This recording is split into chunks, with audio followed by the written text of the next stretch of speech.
Olá, pros! Boa noite! Sejam muito bem-vindas. Como é que vocês estão?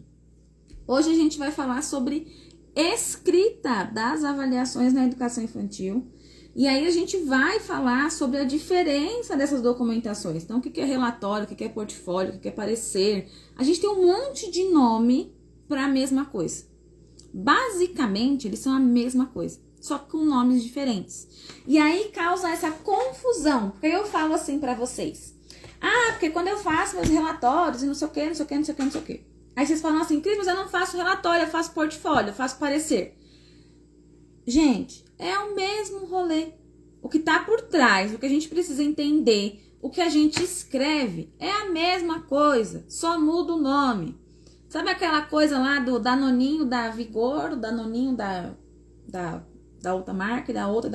É tudo Danoninho, é tudo a mesma coisa, né? O que muda? Um é mais gostoso que o outro. Quando a gente fala da avaliação, é o mesmo rolê. O que muda? O quanto você entende disso e o que você vai escrever. A forma como você vai escrever. O restante é tudo igual. Tudo vem na embalaginha igual, mesma coisa, tá bom? Então, o relatório, ele é para ser escritas breves do processo. Então, não dá para você fazer, por exemplo, um relatório de 15 páginas. Pensa lá, quando a gente pensa num espaço administrativo, por exemplo, as pessoas falam de um relatório do desenvolvimento do semestre. Eles vêm com o quê? Com gráficos. Quando a gente fala de relatório de acompanhamento pedagógico, é o mesmo rolê. Você vai falar como que a criança estava no início do processo e como que ela está agora.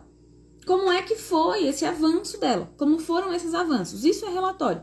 O portfólio, ele é a amostragem do percurso. Então, ele vai falar sobre isso também, só que ele vai trazer uma quantidade muito maior de fotos, né? Ele vai trazer muito mais as fotos do processo. Quando a gente fala de portfólio em outras áreas, é sobre isso, é sobre um álbum de fotos. Quando você vai fazer um trabalho com um fotógrafo, por exemplo, e ele vem com um portfólio dele. Ele vem com uma pastinha preta dos outros trabalhos que ele fez. Não é isso? Então, é uma amostragem do trabalho. Cris, mas no relatório a gente também põe fotos. Sim, só que a gente não consegue colocar muitas fotos como no portfólio, porque a configuração é diferente. No meu caso aqui, eu faço relatório e eu tenho uma página, uma folha de frente e verso para escrever. Então, não dá para eu escrever muita coisa. Hoje eu sofro com isso. Antigamente era um terror escrever essa página frente e verso. Hoje eu sofro com isso, tá? E o parecer é o mesmo rolê. O parecer, só que o que dá a ideia de você dar um parecer sobre alguma coisa? Você colocar a sua opinião sobre alguma coisa. Não é isso? Quando você vai dar o seu parecer, então você come lá a sobremesa no dia do almoço de domingo com a família. E aí todo mundo quer o parecer sobre a sobremesa. Quer saber o que achou, como que foi. Se estava bom, se não estava. O parecer pedagógico é a mesma coisa. O que a gente precisa desmistificar aqui hoje, de uma vez por todas? Porque eu sei que essa não é a primeira aula que você está assistindo sobre relatório e que também você já está programando assistir outras. Então, vamos desmistificar isso aqui hoje, tá? Não é no achômetro. Não é no achômetro. Então, eu acho que dessa criança eu posso escrever isso, isso, isso. Se você for no achômetro, vai dar ruim. Você precisa ir pela certeza. Tem que ir pela certeza. Cris, como que eu faço para ir pela certeza? E não errar na hora de escrever. Você precisa tirar o seu olhar de adulto e escrever sobre a criança. E sim, é difícil, não tô falando que é fácil. É difícil fazer isso. Porque para você considerar o que todo mundo fala, né, o tempo inteiro, a gente ouve isso desde a época da faculdade. Considerar a individualidade de cada criança. Cada criança tem o seu próprio processo. Vocês já ouviram isso? A gente ouve isso o tempo inteiro. Só que como é que você faz isso? Como é que você faz isso na prática? Porque tem criança que a gente olha e a gente fala assim, não tem? Se a sociedade ouve isso, a sociedade olha e fala, péssimas professoras. Professoras más. Não podem ser professoras. Porque existe um rolê de que o professor precisa amar todo mundo igual. E aqui a gente não não tá falando de amor, gente. A gente tá falando de trabalho. O rolê aqui é sério. Existe estudo por trás disso aqui. Então, essa criança que você olha pra ela e por algum motivo não tem conexão, tem criança que a gente não tem conexão. Acredite, é difícil pra você e é difícil pra ela. É difícil pra você ficar com ela e é difícil pra ela ficar com você. Porque não tem conexão. Do mesmo jeito que você não chega nela, ela não chega em você. É difícil pros dois lados. E aí é difícil pra ela, porque ela chega em casa e fala assim, eu não gosto da minha professora. E aí você também não gosta da criança. Na hora de escrever, você quer escrever da forma como você ouve que tem que fazer, só que você não consegue. Não consegue, não dá. O que a gente faz aqui? A gente vai olhar sem essa venda nos olhos. E aí a gente tem algumas perguntas orientadoras para você identificar o que é a criança e o que é você aqui. A gente precisa identificar o que nos incomoda enquanto adulto e por que incomoda, tá? Um exemplo clássico. Quem tá aqui há mais tempo já deve ter me ouvido falando disso.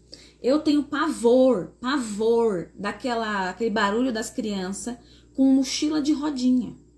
Sabe quando a gente vai entregar as crianças na hora da saída e você distrai 30 segundos e eles começam a arrastar aquilo e bater uma na outra? Eu tenho pavor a esse barulho. Pavor. E pra mim, até algum tempo atrás, até o ano passado, eu tinha resolvido isso comigo. Só que qual que é o rolê? Até 2020, nós estamos em 2023, até 2021, eu era professora do horário da manhã, então eu não pegava a saída das crianças. Eu fico com as crianças e vem uma outra professora me substituir, e aí ela faz a saída. Em 2022, eu fui professora da tarde, e à tarde a gente faz saída. Quando as crianças começaram com esse barulho, veio tudo à tona de novo. E eu queria muito falar sobre essas crianças que não me obedeciam quando eu falava para elas pararem. Mas o rolê não era com as crianças, era comigo. E isso vem de uma coisa que não tem nada a ver com escola. Não tem nada a ver com o meu cansaço do dia, do final do dia, daquela hora que eu estava entregando elas. Tem a ver com a seguinte coisa. Quando eu era criança, meu pai trabalhava muito e a gente não podia fazer nenhum tipo de barulho em casa enquanto ele dormia de manhã. Então, na minha cabeça, quando começava o barulho das crianças, das mochilas, a minha Crisinha, pequenininha, achava que alguém ia chegar e brigar por causa do barulho. E como ela era a mais velha, a culpa ia ser dela. Eu entrava em desespero. Eu queria a qualquer custo que as crianças parassem e elas não paravam. Então é algo que me incomoda, mas tem um motivo meu. Não é sobre as crianças, é sobre mim. É justo que eu escreva no relatório de alguma criança que ele não obedece na hora de ir embora? Que ele fica lá brigando com as mochilas? É justo isso? Ele de fato fica? Fica. Mas me incomoda por uma coisa minha, não é da criança. Então isso não vai para o relatório. Porque isso não é sobre ela. Não fala sobre o percurso dela. Muitas das crianças eram crianças que ficavam boazinhas durante o dia. Boazinhas no sentido de participar, de fazer as propostas, de brincar e tudo mais. Mas na hora que elas começavam com o rolê das mochilas, me incomodava muito. Então não é justo que eu coloque isso numa avaliação. Não é sobre a criança, é sobre mim. E isso acontece com várias coisas. Isso acontece quando a criança te responde. Isso acontece quando a criança bate na outra.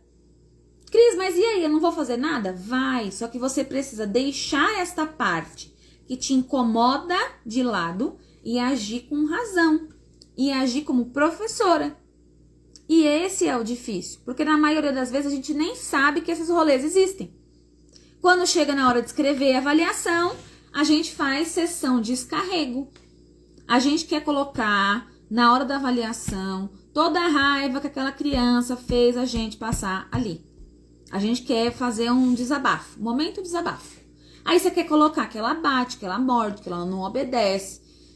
E todos os rolês que a gente já sabe que a gente quer colocar no relatório. Não é verdade? Ou é mentira? Ou é mentira? Aí o relatório chega para a coordenação fala assim, Não pode colocar. E não te explica por que não pode colocar. Por que ela não te explica? Porque quando ela era professora, ela fazia a mesma coisa.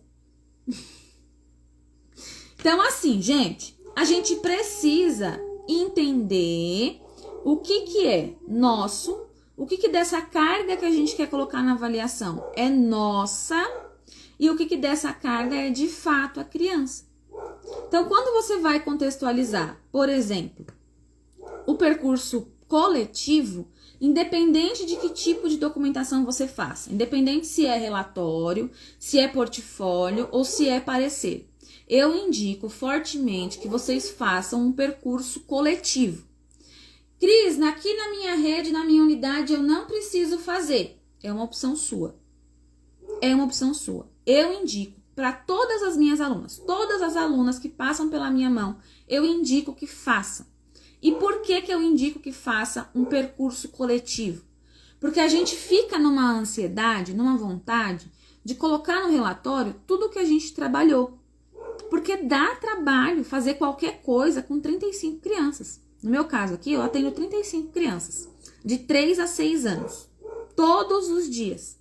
Qualquer coisa que eu vá fazer me dá trabalho. Qualquer coisa. Levar eles ao banheiro dá trabalho. Então, você quer colocar as suas atividades, as suas propostas, todas na hora de escrever, para você mostrar que de fato fez. E aí, você quer colocar isso aonde? No percurso individual.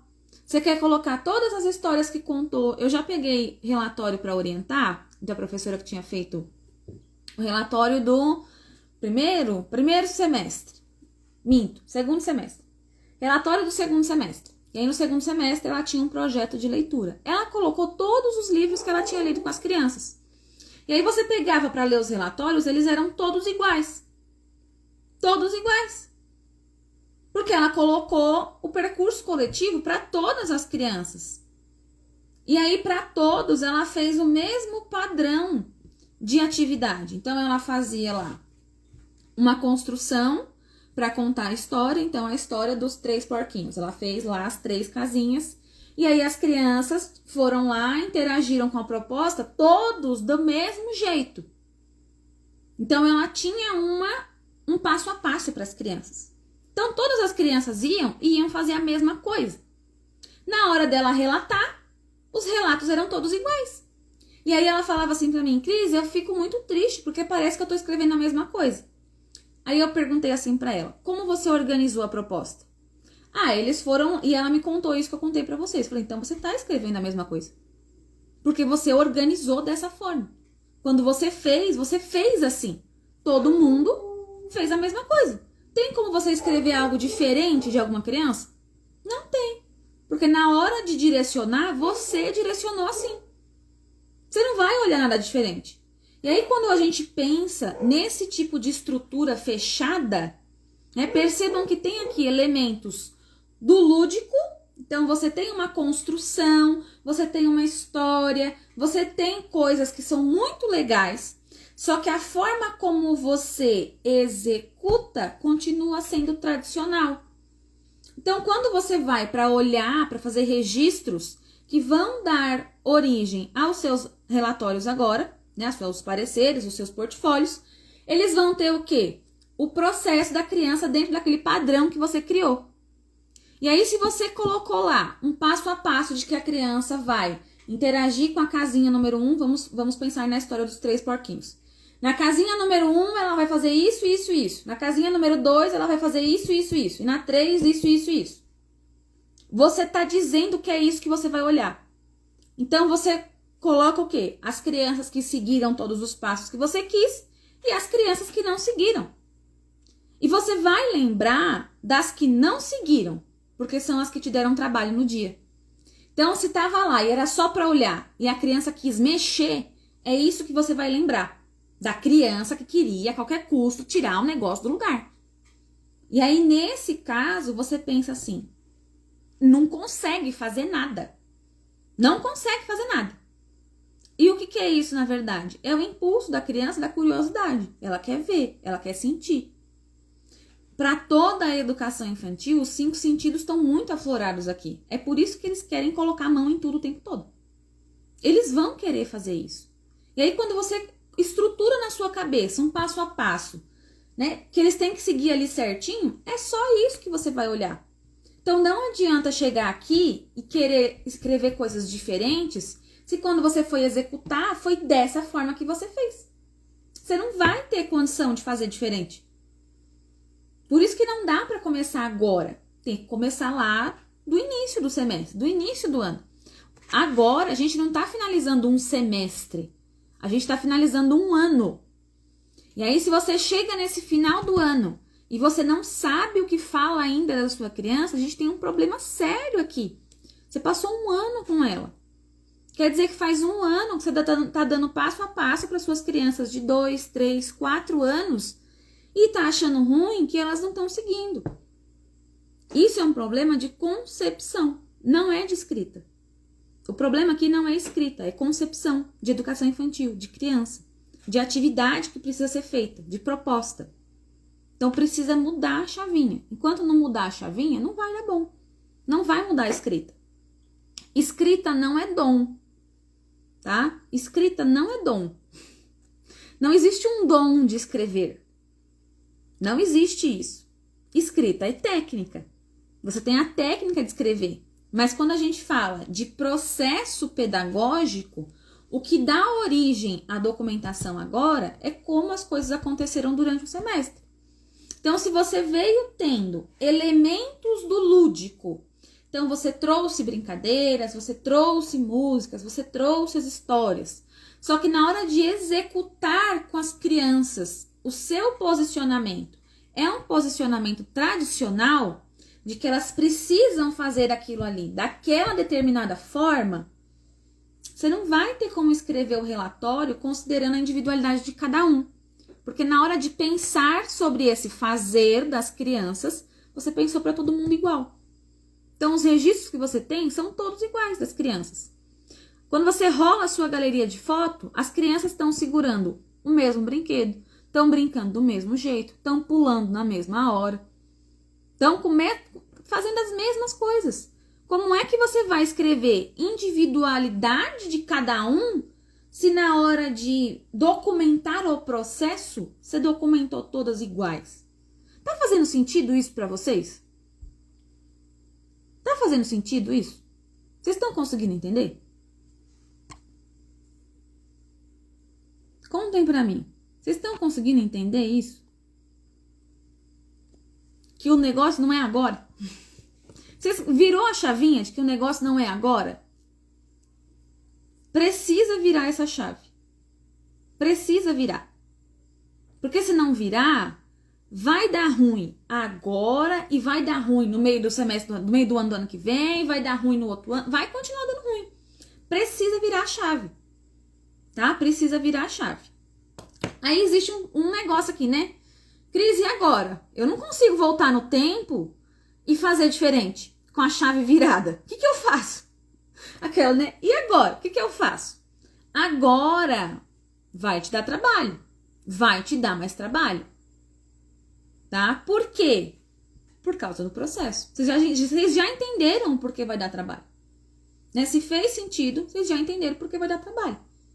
Então, o que você precisa fazer? Quando você for escrever o seu percurso coletivo, tá? Faça o percurso coletivo. Mesmo que você não precise fazer, faça. Vai te dar mais clareza, tá? No seu percurso coletivo, coloque os porquês você precisou trazer aquelas propostas, aquelas atividades. Coloque os porquês. Então, você fez o projeto de contação de história. Beleza. Por quê? Por que você fez o projeto de contação de história? E aí, se você fez o projeto de contação de história porque a sua coordenadora mandou, vai dar mais ruim ainda. Vai dar mais ruim ainda. Precisa ter algo, né? Precisa ter algo. A aula não vai ficar gravada hoje, A aula dessa semana e da semana passada, elas vão ficar disponíveis para as pros que entraram no ProEI. Tá? O ProEI vai ser a oficina de relatório. Na prática, a gente vai escrever os relatórios de vocês junto, no dia 2 e no dia 3 de novembro. E aí vai ficar a aula da semana passada e a aula dessa semana lá na plataforma para as pros que entrarem. tá bom? A da semana passada eu ainda deixei salva de quinta para sexta. A de hoje, a hora que encerrar, encerrou. Tá bom? O material de hoje também vai só para quem tá no grupo. Lá no grupo das aulas semanais. Eu vou mandar lá. Então, quem ainda não está no grupo, entre no grupo. Tá bom? Então, vamos lá.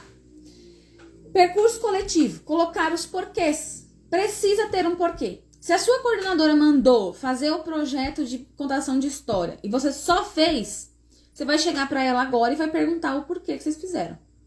Você vai ter que fazer isso. Você vai ter que fazer isso. Tá? E aí a justificativa dela vai ser... Você vai ter que fazer isso, mas eu já vou te contar, tá? A justificativa dela vai ser que a leitura é algo muito importante para o desenvolvimento das crianças. Essa é uma frase genérica. Essa é uma frase genérica. Quando a gente diz isso, a gente não está dizendo nada. Então, a leitura é muito importante para o desenvolvimento das crianças. Todo mundo sabe disso. Como que essa leitura, esse ato de ler, ajuda as crianças no desenvolvimento da fala, da criatividade, da imaginação e tudo mais.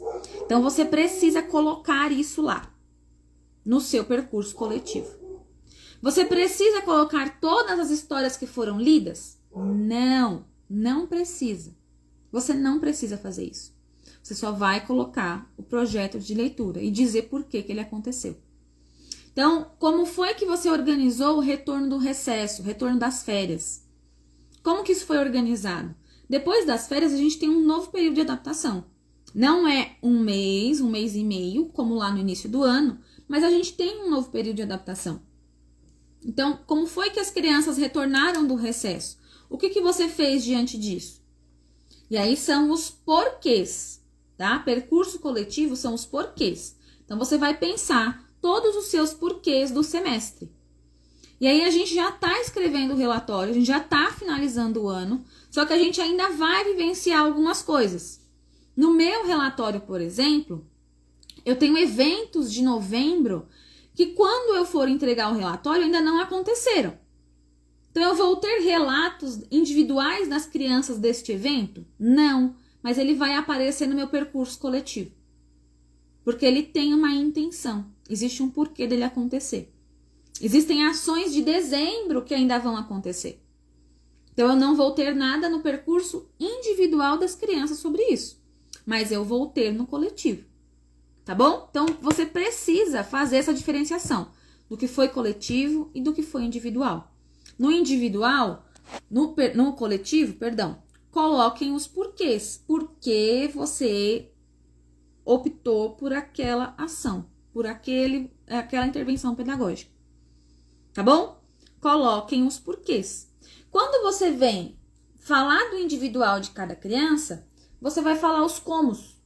Como as coisas aconteceram. Tá? Então, você vai dizer como que aquela criança vivenciou aquele processo coletivo. Vou colocar para vocês aqui nos comentários, ó. Coletivo.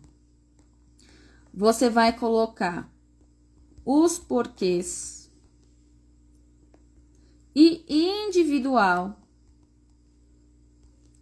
você vai colocar o como. Percurso coletivo é sempre o porquê, o percurso individual é sempre o como.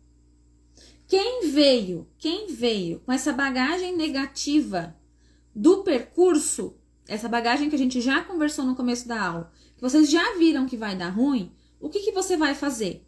Você vai olhar as ações que você colocou no coletivo, então todas as ações que você pontuou no percurso coletivo, e você vai dizer como que aquela criança vivenciou aquele percurso. E aí você não vai ficar em dúvida do que você escreve, porque a sua documentação ela está conversando entre ela mesma. Porque senão fica aquela coisa de fizemos tudo isso aqui, mas essa criança é terrível e ela só bate o tempo inteiro. Então, não dá para ser assim. Não dá para ser assim. É só pensar nas festas do final do ano. Natal tá chegando, gente, graças a Deus. Todo mundo tem um parente barraqueiro que todo Natal briga. Todo Natal briga. É só você pensar, ele brigou o ano inteiro? Às vezes sim. Mas existem momentos que são gatilhos para essa pessoa. Ou ela bebe, ou ela encontra com alguém, né? Ou ela é sem noção mesmo. Mas existem gatilhos para que ela aja daquela maneira. A criança é a mesma coisa. Existem gatilhos para ela. E para a criança existem muito mais gatilhos. A criança não tem autorregulação mesmo. Uma coisa para não usar. Cris, tem alguma coisa que eu não posso escrever? Tem. Não escreva que a criança não tem autorregulação. Porque ela não tem mesmo. A autorregulação é um negócio que é a gente que faz. A gente dá elementos para que a criança se autorregule. Se você não fez isso, não tem como você cobrar dela e dizer que ela não fez. Tá bom? Então não coloque, só não coloque que ela não se autorregula. Porque ela não tem capacidade para fazer isso. O mecanismo que faz com que a gente tenha com que a gente consiga reprimir esses impulsos primitivos que a gente tem, de bater, de jogar as coisas, né, de brigar por espaço, de brigar por material, isso são instintos primitivos, tá? Esse mecanismo, ele começa a funcionar dentro da cabeça da gente a partir dos 4 anos. Então, se você é professora das crianças de 3, de 2, de 1, coloque menos ainda, tá? Coloque menos ainda. Das professoras de 4 e 5, não é para colocar. Professoras menores de 4, coloque menos, né? Começa esse processo aos 4 anos, dentro da cabeça da criança, e ele tá concluído por volta dos 30. Então, se você é pro do time das novinhas, que tem aí seus 20 e poucos anos, o seu mecanismo de autorregulação também não está pronto. Não cobre isso da criança de 2. Não coloque isso no relatório dela. Não faz sentido. Nenhum. Tá? Então, quando a gente vai falar de emoções das crianças, Cris, eu quero falar sobre comportamento.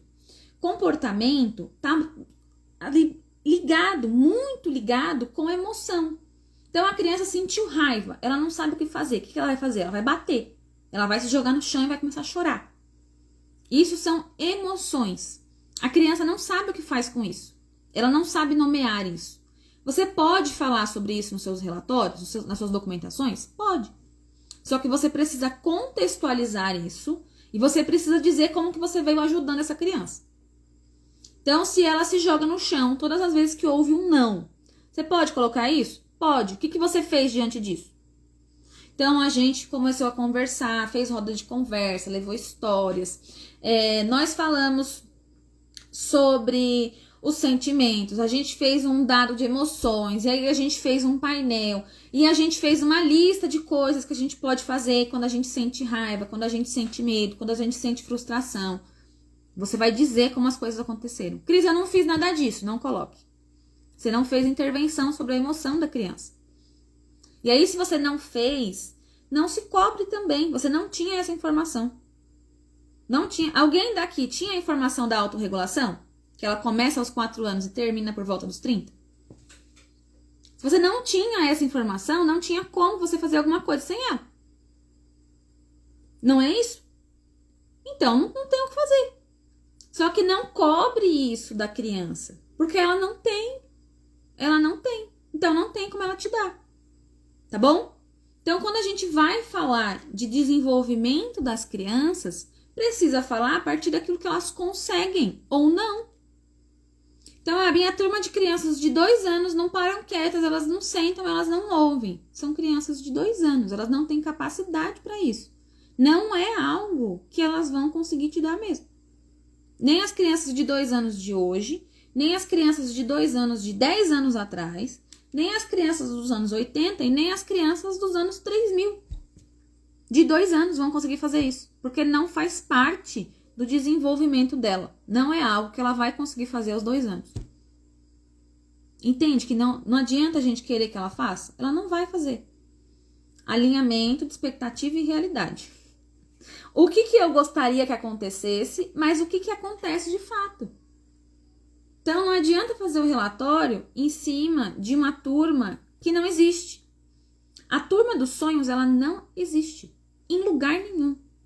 Essa turma que venderam para vocês e para mim, e que continuam vendendo para os professores que estão se formando, das crianças que sentam, ouvem e prestam atenção, ela não existe. Ela não existe em lugar nenhum. A gente tem momentos de atenção. Momentos. E aí, quando ele começa a vencer, a gente começa a ficar impaciente, a gente já começa a ficar frustrado.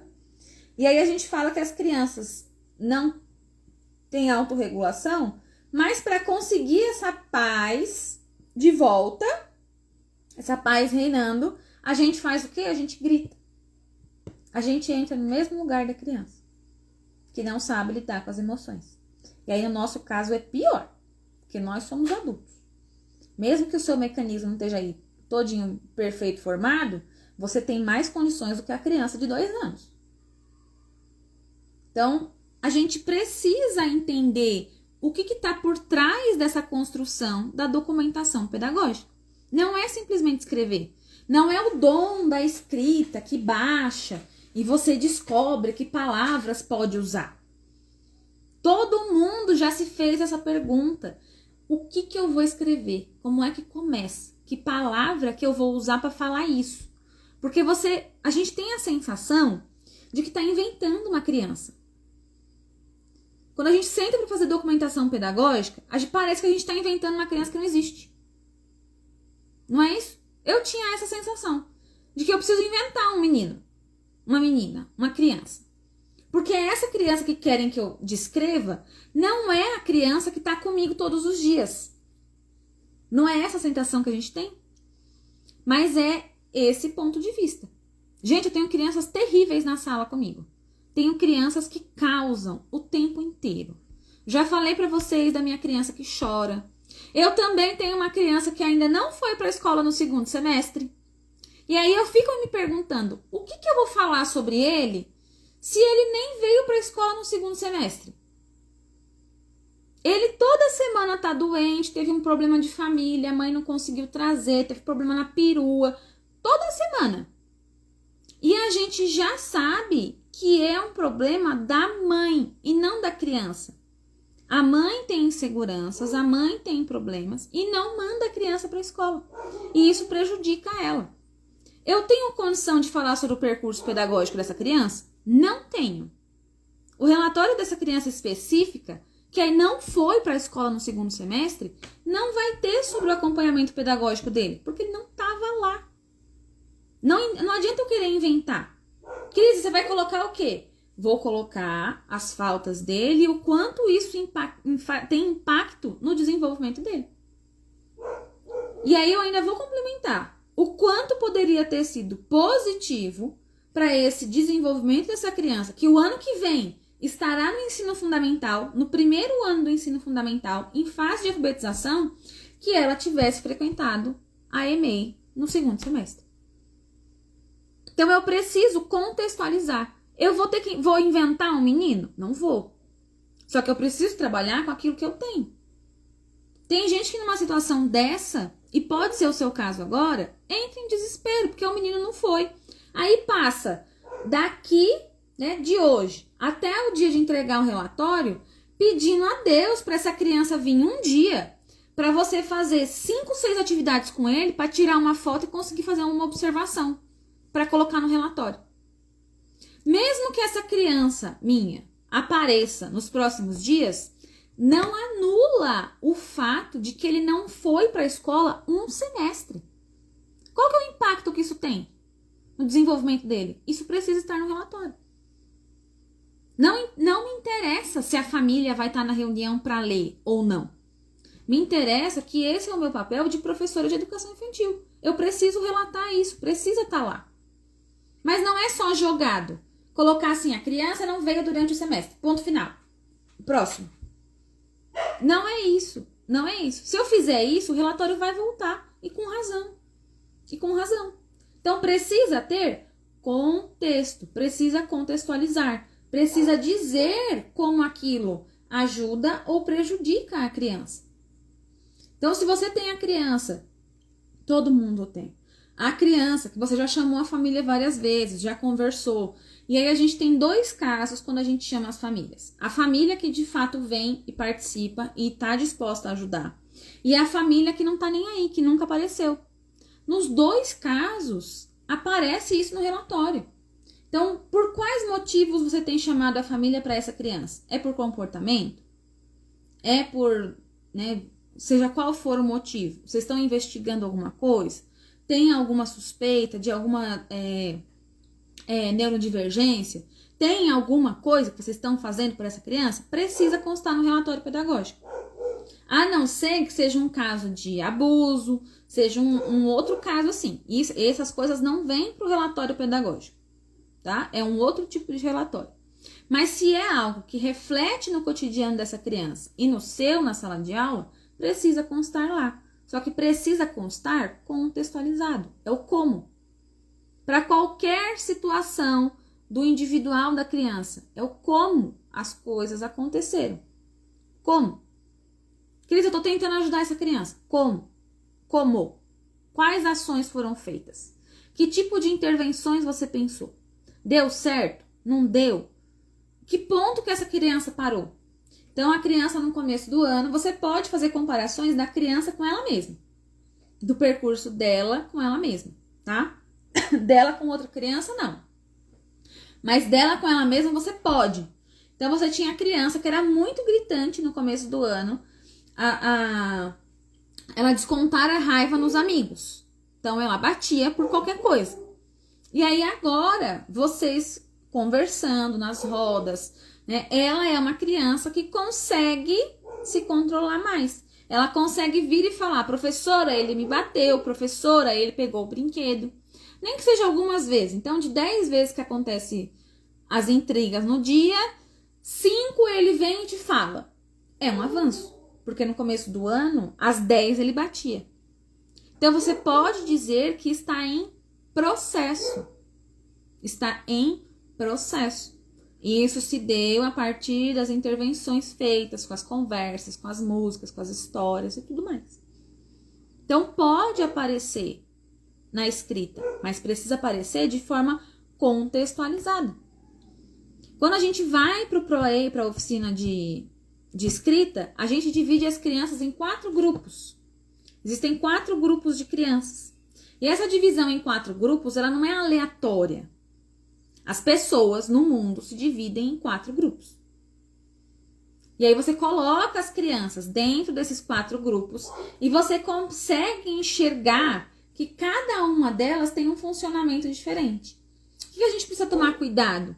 Para não comparar a criança que tem tendência a ouvir mais, a ser mais quieta, a se aproximar sem falar muito, da criança que é falante o tempo inteiro. Tem criança que é falante o tempo inteiro, mas isso é dela.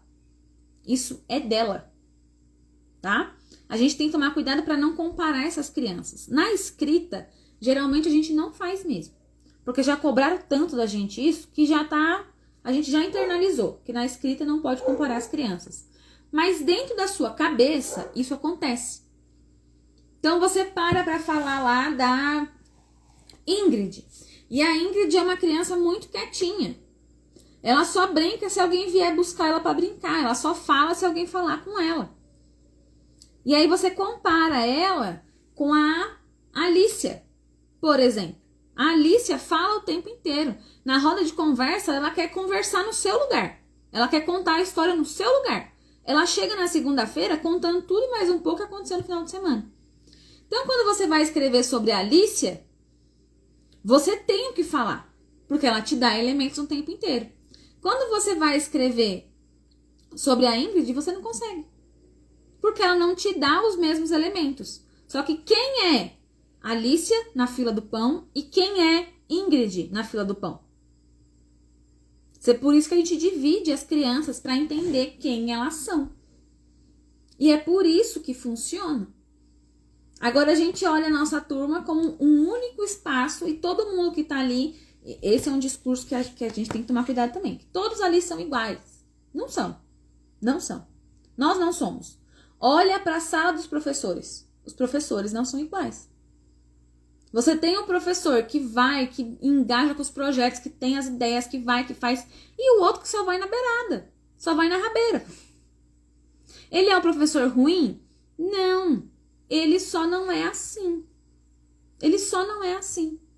Às vezes, dentro da sala dele, ele faz e acontece, mas no coletivo ele não se coloca. Não vai rolar. Não vai rolar. Às vezes tem ideia que esse professor dá pro professor que fala colocar pro grupo, porque ele mesmo não põe. Então, essas diferenças acontecem entre os adultos. Imagine entre as crianças. A gente precisa fazer urgentemente o alinhamento de expectativa e realidade. Precisa. Para entender o que a gente está cobrando das crianças. Porque o relatório ele é muito mais da sua visão de professor do que de fato sobre a criança. Que a criança, se as suas crianças são pequenas, são bebês, que não falam ainda, que não oralizam, não tem como ele falar para você, ai professora, nesse ano eu aprendi isso. Ele não vai te falar. No meu caso, que atendo os maiorzinhos, né, as crianças que estão saindo pro fundamental, elas conseguem me dar esse feedback. As minhas crianças maiores, que já fizeram 6 anos, elas conseguem me falar, ai, Pro, esse ano a gente aprendeu isso, eu gostei disso aqui, gostei desse dia, a gente podia fazer isso de novo. Elas conseguem me dar esses elementos. As minhas crianças que fizeram 4 comigo esse ano, não conseguem. Não conseguem. E não é algo que eu posso cobrar deles, porque eles não têm maturidade para isso. Então precisa tomar muito cuidado. Eu não sei se tem professoras da mesma rede que eu aqui hoje.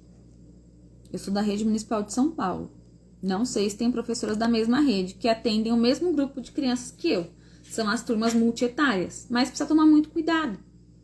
Porque senão a gente tem os menores como os gremlins, não pode molhar. Vocês já assistiram os gremlins? É uns bichinhos que não pode molhar, que eles viram no giraia. E aí a gente tem os maiores como os bonzinhos. E aí a gente faz as comparações na fala, na escrita, no entender os comandos. Só que os menores são menores, eles não têm condições disso ainda. As minhas crianças de 4 anos desse ano, na turma do ano que vem, elas vão ser maravilhosas. Elas vão ser incríveis. Porque elas vão ter condições de ser incríveis. Elas vão ter condições de entender o que é escola, o que eles estão fazendo ali, o que é professor, o que é hora de atividade, o que é hora de ir pro lanche. Eles vão conseguir entender isso ano que vem. Esse ano foi fase de teste. Eles fizeram o teste comigo. Sabe assim? Então tem que tomar muito cuidado. Porque na escrita você já não faz comparação mesmo. Que é um avanço. É um avanço. Porque antigamente era válido o professor escrever fulano faz assim, assim, assim, e essa criança ainda não faz. Isso era fala de relatório. Os relatórios eram construídos antigamente, era uma folha de sulfite, tem professoras dessa época aqui? Eu cheguei a fazer relatório assim. Era uma folha de sulfite com vários itens, e aí você tinha a coluna lá do faz e não faz, ou você tinha as carinhas. Quando veio para a evolução, tinha as carinhas. E aí depois veio por cor. Então era verde, amarelo e vermelho. Aí você pintava lá de acordo com o que a criança te dava. Se tava tudo bem era verde, se tava mais ou menos era amarelo. E se tava ruim era vermelho. É daí que vem essa cultura de querer escrever o que as crianças não fazem ainda. A gente quer escrever o que eles não fazem. A gente quer escrever o que eles têm dificuldade. E é pecado isso? É um pecado mortal do pedagógico das professoras? Não, desde que você contextualize. Se você contextualizar, você pode escrever. Agora, se você quer fazer desabafo, não dá. Não vai dar. Precisa ter elementos de contextualização. E aí, para tudo, vamos recapitular. Para o coletivo, você vai escrever os seus porquês. Para o individual, você vai escrever o como. Para o individual, você vai escrever o como. E aí você vai conseguir, dentro do percurso que você traçou, que a gente já identificou alguns déficits. Então, você vai colocar uma listinha aí do lado das suas anotações. Os seus déficits que você vai ter que arrumar ano que vem. E aí, para quem já identificou os déficits, eu indico o registro mais que 10. Pra gente conseguir andar com isso aqui. Porque senão não vai andar. Sozinho não anda. Sozinho você não consegue fazer. Precisa de alguém para te ajudar. Só que você, esse ano, tem esse cenário configurado. Se você fizer desse jeito que a gente está conversando, você consegue, dentro das condições que você tem hoje, respeitar o processo de cada criança. E aí você consegue ter uma escrita mais significativa. Tá? Esse ano, se você tem os déficits que a gente conversou aqui, esse ano você não consegue sentar e em 2 horas fazer os seus relatórios. Você não vai conseguir, porque você ainda vai ficar em dúvida. Mas você consegue sair, por exemplo, com um negócio esquematizado, se você tiver um passo a passo de como fazer. Você consegue sair com um esqueleto desse tipo de criança. Eu consigo escrever esse tipo de coisa, desse outro tipo, esse outro tipo. Com esse tipo de criança, eu tenho que tomar cuidado com essas escritas, para eu não ferir quem ela é. Então você consegue isso. Mas você ainda vai ter muito aquele pensamento do será que tá certo? Porque você teve déficit no processo. O problema não tá aqui na finalização. Está no processo, está no percurso. Precisa arrumar o percurso. Por que agora chega nessa época, bomba nos Instagrams da vida, essa coisa dos modelos de relatório? Porque ninguém quer de fato resolver o problema. Quando você pega um relatório para ler, e pensa assim, eu quero só me inspirar, é mentira. Se você gostar, você vai querer enfiar suas crianças ali dentro. E aí você vai pegar as crianças que você tá lendo e falar assim, essa aqui parece com a Maria Eduarda. E aí você vai copiar o que a outra professora escreveu do aluno dela para Maria Eduarda. Vai mudar só algumas coisas. Então isso não é inspiração, isso é cópia. E isso não resolve o seu problema de escrita e nem os seus BOs da sala de aula. Então precisa olhar para tudo isso aqui. Precisa olhar. Tem aparecido bastante para mim, 50 modelos de escrita de relatório. Não funciona. Se você não entender por que tá dando ruim até aqui, e quando chega aqui, você só se enfia dentro do buraco, não vai dar bom. Vai continuar sendo ruim. Aí é as professoras que aposentam falando mal da educação infantil. Falando mal da educação. É a melhor área do mundo? Não, não é. Mas existem coisas que dá pra gente mexer. Aí são as pessoas que vêm e falam assim, não, porque isso aí é utopia. Não dá pra vivenciar isso daí. Dá. Mas dá trabalho. Só que também não dá trabalho ficar nesse lugar de sofrer o semestre inteiro e para finalizar é só Jesus na causa? A gente só segura na mão de Deus e vai? Dá trabalho também. Então faz sentido que dê um trabalho que você entenda por que tá acontecendo. E que seja pontual. Então, é legal escrever documentação? Não é. Porque é a hora de você sistematizar. Mas se você faz o percurso bonitinho, você tem o negócio pronto. No sentido de olhar e conseguir usar tudo aquilo que você tem no relatório das crianças. Qual que é o primeiro indicativo de que o seu processo estava no caminho certo? Quando você olha e você tem fotos diferentes das crianças na mesma proposta.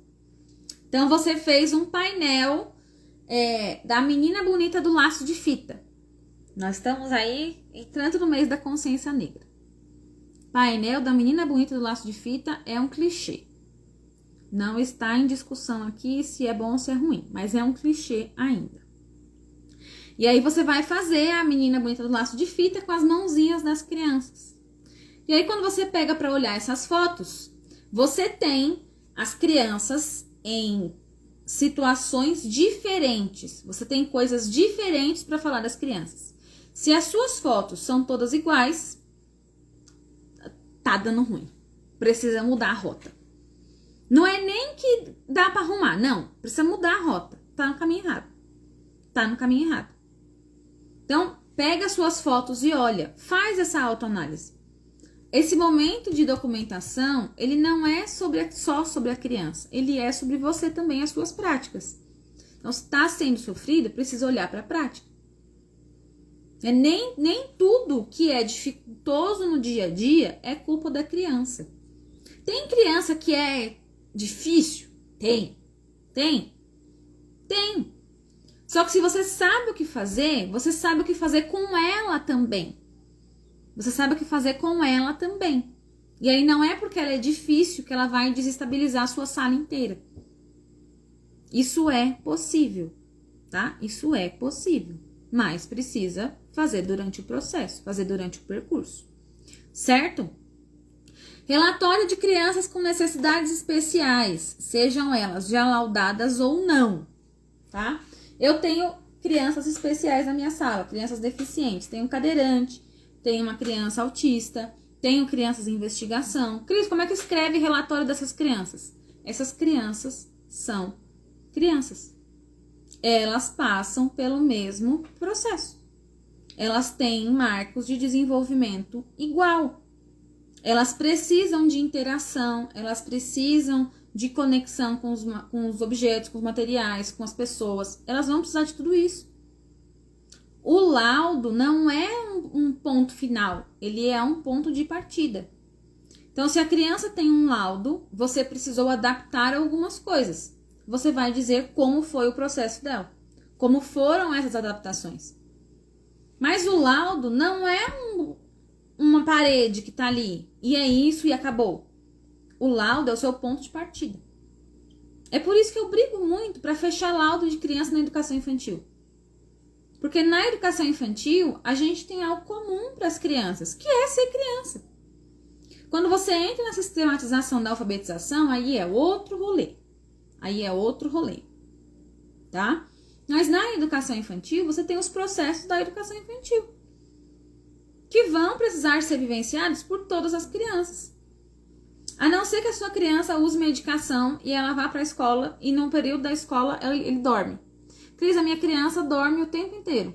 Você vai escrever sobre isso e como isso tem impacto no desenvolvimento dele. Então a criança faz várias terapias, vários acompanhamentos e ela vai para a escola 2 vezes na semana. Você vai escrever como foram esses dias que ela esteve com você e como essas ausências impactam no desenvolvimento dela. Precisa estar lá. Então, seria mais proveitoso se a criança frequentasse a escola no horário da manhã, por exemplo. Coloque isso lá e o porquê você acredita nisso. Isso é contextualizar. E você está falando sobre a individualidade daquela criança. É muito mais importante do que você colocar se ela reconhece a letra A, a letra B, a letra C, a letra D. Cris, mas a minha criança vai para o fundamental. A minha criança, o ano que vem, vai para a alfabetização. Exatamente, o ano que vem. Esse ano, ele precisa desenvolver o que é da educação infantil. Ele entende rimas? Então, ele entende brincadeiras rimadas? João pegou pão, né? Fulano pegou pão na casa do João. Ele consegue entender isso? Ele consegue entender essas brincadeiras ritmadas? Ele consegue entender processos? Ele consegue entender rotina? Ele consegue se achar na sala? Um negócio muito importante, ele consegue amarrar cardaço? Isso é importante, vou usar uma expressão aqui, mas bem entre aspas, tá? São pré-requisitos para a alfabetização, porque são coisas que vão ajudar essa criança lá. O que é o ato de escrever? Vocês já pensaram no ato de escrever? Que o ato de escrever não é simplesmente pegar a caneta e colocar no papel e sair fazendo movimentos? Você tem que ter um controle de tronco, você tem que ter um controle de pé, porque se você ficar mexendo o pé assim, você não consegue escrever. Você tem que ter controle de braço, você tem que ter controle da mão. E isso a gente desenvolve na educação infantil com movimento, com brincadeira. Se ele não conseguiu fazer isso aqui na educação infantil, ele vai ter problemas na alfabetização. E aí não vai ter adiantado nada ele ter chego lá no primeiro ano sabendo todas as letras do alfabeto, contar de 1 a 50 e tudo mais que a gente quer que eles saibam. Ou que a gente quer escrever que eles não sabem ainda. Então, Cris, você não trabalha nada de letras com as suas crianças? Pelo contrário. Eu mostrei pra vocês nos stories há um tempo atrás uma criança minha que escreveu uma história e que quis ler a história pros amigos. Então, nós fechamos a sala, fechamos tudo que estava acontecendo, paramos tudo que estava acontecendo e ela foi contar lá na frente a história que ela escreveu. que ela escreveu e que ela ilustrou. Estava escrito, né, com palavras convencionais? Não, mas é esse movimento de escrita. Ela entende a escrita, ela entende o movimento do livro, ela consegue se orientar dentro da folha. Isso é muito mais importante do que ela grafar as palavras. Então essa criança está ali tinindo para a alfabetização. Tenho crianças que não escrevem um nome e que vão para o primeiro ano, não escrevem um nome. Só que quando ele tenta escrever o nome, ele está no que a gente diria, né, poderia dizer aqui, um silábico com valor sonoro nas vogais. E por que que ele está com valor sonoro nas vogais? Porque a gente trabalha as rimas. Rimas que geralmente terminam com as vogais. É o que ficou para ele. Quando você conversa com essa criança, ele forma frases rimadas. Olha só o tanto de coisas que tem na cabeça dessas crianças. Quando a criança está no processo de alfabetização, e eu entrei nesse assunto, porque eu sei que tem professoras dos maiores aqui, que tem essa ânsia pelo que eu vou escrever se a minha criança não reconhece letras e números. Não é só isso. A área do cérebro responsável pela alfabetização, pelo reconhecimento das palavras na hora de ler, é a mesma caixinha de quando a criança reconhece animais, por exemplo. Então você mostra para ela uma imagem de um animal, fala assim, isso aqui é um leão que faz o ar. Essa área do cérebro que reconhece essa imagem, que reconhece esse som, que faz essa associação de nome, é a mesma que vai fazer a associação de letras, de números, de palavras na hora da leitura. Então, se você não fez identificação de figuras com as crianças pequenas, elas vão ter dificuldade de alfabetização. Não é sobre letras e números. É sobre processos. É sobre caminhos que vão ser usados para outros fins, mas que são os mesmos caminhos. Pensa aí as rodovias da vida. Você pode pegar uma BR-116 e ir para vários lugares, mas não deixa de ser uma BR-116. Os processos da educação infantil é a mesma coisa. É a mesma coisa. Por que dá ruim na hora de escrever? Porque a gente valoriza essa cultura do fundamental. A gente valoriza essa cultura do ler e escrever. E a gente não entende a importância que nós da educação infantil temos. E aí a gente diz que, às vezes, que sente falta de dar umas folhinhas impressas para as crianças. E eu sei que diz porque eu já disse isso também. Então, é um rolê de concepção. O problema não está na escrita. Você não precisa de um dom para escrever. Você não precisa de uma iluminação divina. Você precisa de mudar a sua concepção. É mudar, virar a chavinha. Porque senão vai ser sempre dificultoso. Me sentindo aliviada com sua fala. Maravilhosa. Tá se sentindo aliviada porque tinha um peso aí em cima. Só que para esse peso sair de verdade, precisa mudar a concepção. Tá? Tudo bem? Então, não tá fazendo sentido. Não fazia sentido isso pra mim. Agora faz. Beleza, vamos procurar o que eu posso melhorar sabendo disso agora. A gente não para de se aprimorar nesse sentido, tá? Cris, e por que era válido esse tipo de prática antigamente? Porque antigamente não se tinha o tanto de recursos que a gente tem hoje. Gente, hoje, eu falo isso com conhecimento de causa, tá? Eu tenho uma pós-graduação em neurociência aplicada à educação. E eu descobri que o meu rolê aqui na educação infantil é entender como as crianças aprendem. Por isso que eu falo muito disso com vocês, porque eu estudo muito sobre isso. Hoje em dia, a gente consegue ver como que o cérebro se comporta quando ele está criando uma memória. Como que o cérebro se comporta quando você está aprendendo uma coisa nova. Que tipo de área do cérebro está sendo ativada quando você pensa em determinada coisa, quando você faz determinado movimento. Antigamente não se tinha isso. Por isso que antigamente acreditava-se que quanto mais cedo a criança começasse a ver letras e números, quanto mais cedo ela tivesse contato com leitura, com escrita e com tudo isso, com todos esses rolês, melhor seria o aproveitamento dela na hora de aprender a ler e escrever. A gente tem condições de mostrar na prática que isso não é verdade hoje. Por isso que as coisas elas vão mudando. Não é que as pessoas vão inventando moda, como muita gente diz. Não é invenção de moda. É igual quando a gente fala, eu não sou a favor da infantocracia, tá? Da criança fazer o que quer, na hora que quer, porque ela quer. Eu não sou a favor disso. Mas a gente sabe hoje que muitas das nossas reações com as crianças têm impactos na forma como ela aprende. Então, a forma como você fala, a forma como você direciona, vai ter impacto na forma como essa criança te devolve algumas coisas. Antigamente não tinha. Então, a gente precisa ir acompanhando isso. E isso vai refletir na hora da gente escrever. Para você ter uma boa escrita, você precisa ter elementos para escrever bem. E os elementos para escrever bem nem sempre vai estar só dentro da sua sala de aula ali, as suas 8h30 que você passa com a sua criança. Nem sempre. Na maioria das vezes não tá. Tá fora. Mas o que você adquire aqui fora vai refletir em como você olha para sua criança lá dentro, que vai ter impacto direto sobre a sua escrita. Existe um atalho? Cris, tem um atalho? Me parece um caminho muito longo. Claro que tem. Claro que tem. Você vem com quem já fez esse percurso. Você vem com quem já fez esse percurso. Estou aqui para isso. Estou aqui para isso, tá? Quando a gente pensa num ProE da vida, por exemplo, ProE é oficina de escrita de relatório na prática. A gente senta 2 dias só para escrever relatório.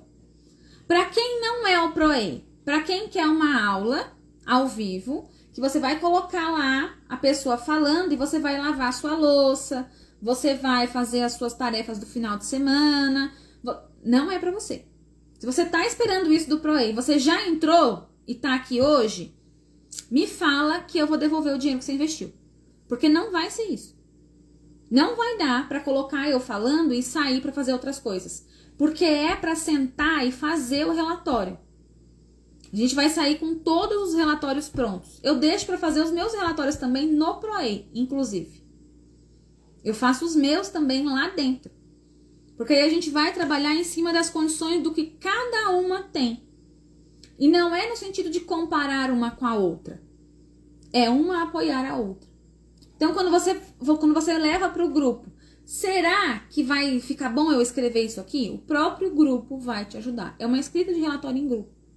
Você sai com o esquema de todos os seus relatórios, sabendo o que é para escrever em todos os seus relatórios.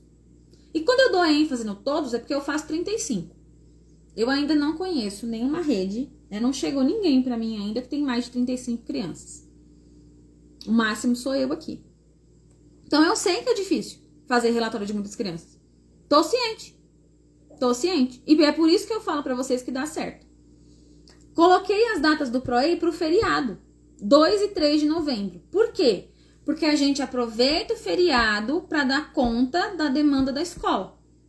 Então, se vai usar o feriado para fazer relatório, usa do jeito certo. Usa com o direcionamento certo. Para que você consiga, em 2 dias, esquematizar o que você vai escrever, ter ali o seu esqueleto de todas as crianças e nos outros 2 dias você faz o texto. Na segunda-feira você entrega. E acabou. E aí você não vai precisar sofrer no feriado do dia 15 também e no feriado do dia 20 também. Não vai precisar. São esses 2 dias para a gente esquematizar todos os relatórios. Certo? Temos essas 2 aulas, a aula de semana passada, que foi sobre relatório, e a aula de hoje, que foi sobre escrita, também vão estar lá. Então, além das aulas do ProE, serão 2 dias e 2 dias de 4 horas. Então, a gente vai ter momentos dessa conversa para a gente fazer alinhamento do que é, para entender o que faz. E a gente vai ter um momento de prática todo mundo junto. Então, são 4 horas direto no dia 2 e 4 horas direto no dia 3. A gente tem uma pausa de 15 minutos. Eu tenho, né? Porque vocês podem sair para ir ao banheiro, fazer xixi e tudo mais. Que mais? Temos material, tanto do ProE como das 2 aulas. Vai estar lá também. E aí, vocês têm acesso de 1 ano a essas aulas, a esse direcionamento. Então, você vai usar a oficina do ProE para fazer os seus relatórios agora e você vai usar eles o ano que vem inteiro. Porque aí você senta com com as aulas de novo e faz o mesmo percurso, faz o mesmo trajeto. Então, você vai usar 3 vezes em 3 momentos durante um ano, que são os momentos mais pesados, que é a escrita da documentação. Você fazendo isso, essas 3 vezes, durante esse um ano que você tem acesso, seguindo o passo a passo bonitinho, qual que é a chance de você precisar de um modelo de novo? Qual que é a chance de você se pegar pensando o que é para escrever de novo? Não existe. Não tem. Porque você vai entender como que faz. Você vai ter o direcionamento. Já vai estar na frente das pros de 25 anos que não sabem qual que é o rolê aqui. Tá bom? Então, vou liberar para vocês lá no grupo das aulas semanais, o grupo que vocês estão, tá? No grupo que vocês estão, o link do ProEI e vou mandar lá também o material da aula de hoje. Certo, pros? Vocês têm dúvida? Vocês têm dúvida sobre a aula? Vocês têm dúvida sobre o ProEI? Vocês têm alguma dúvida? Tem alguma coisa que vocês esperavam encontrar na aula de hoje que vocês não encontraram? Ou tá tudo bem?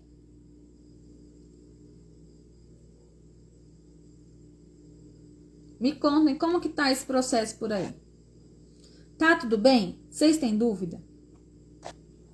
Tem alguma coisa que vocês esperavam encontrar na aula de hoje e vocês não encontraram? Que horário os encontros do ProEI? Das 8 a meio-dia. Das 8 a meio-dia. Porém, a aula fica gravada. Então, Cris, eu não vou conseguir fazer nesse horário. Você faz no melhor momento que for para você. A gente vai ter essas divisões dentro da aula. Foi tudo esquematizado para você conseguir, tá? Para você conseguir estar ali, para fazer tudo bonitinho, estando ali, ou se você for assistir depois. Foi tudo esquematizado para isso, tá? Mas vai ser das 8 a meio-dia. 4 horas. Como faço? Como posso? Cadê? Perdi a pergunta.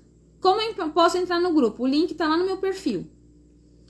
No meu perfil tem um link em azul. Você vai clicar nele, aí vão sair 2 opções lá. Aulas semanais e vai sair a opção do ProEI já. O link do ProEI já tá no meu perfil, tá?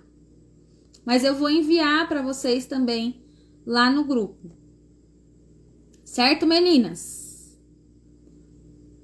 Vocês têm mais dúvidas? Vocês têm alguma dúvida sobre a aula? Ficou claro como que vocês vão fazer o percurso coletivo e o percurso individual? Ou não? Vocês ainda têm dúvida sobre isso? Não é para sair com dúvida.